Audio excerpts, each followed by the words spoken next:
dutashye tuzayivugira na cya gihe kidakwiriye, nubwo twanyuzwa hagati y'urusyo n'ingasire tuzayivugira no mu gihe cy'akaga.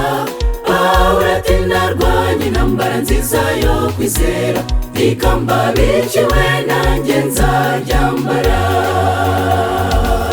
Nzaca mu mijogojogo amacumu acanye, mu kayira k'iwacu nta mikino, abanyuramo bajenjetse cyo nimuhigame, abambariye urugamba twebwe turakataje.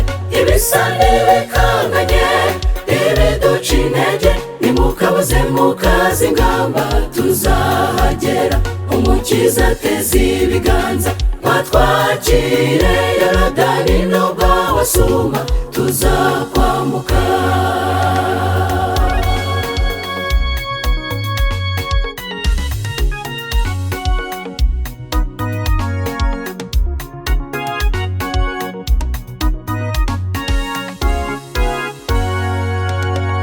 Tuzanyura mu migi tumanuke n'ibyaro, tuzarangurura abashaka babyumve.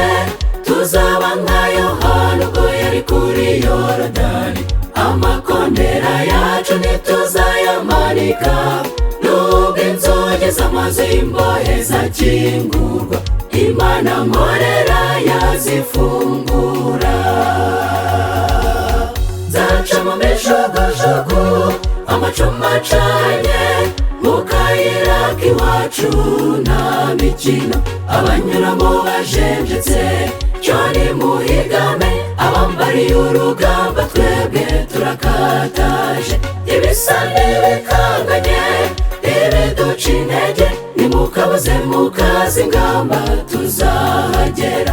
Umukiza ateze ibiganza twakire, Yorodani nubwo wasuma tuzakwambuka.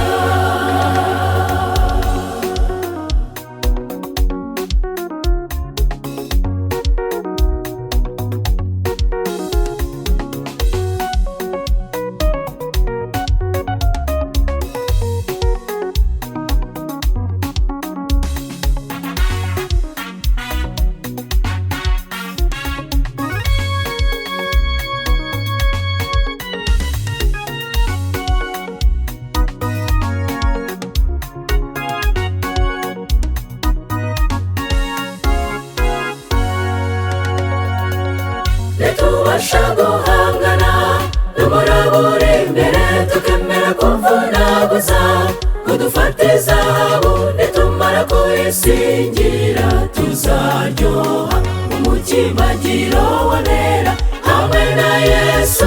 Mu bikari byahera cyane tuzaryoha, munsi y'igiti cy'ubugingo hamwe na Yesu. Mu bikari byahera cyane tuzaryoha. Ntitubasha guhangana n'umuraba uri imbere, tukemera kuvunaguza kudufata izahabu. Nitumara kuyisingira tuzaryoha, umukimagiro wabera hamwe na Yesu. Mu bikari byahera cyane tuzaryoha, munsi y'igiti cy'ubugingo hamwe na Yesu. Mu bikari byahera cyane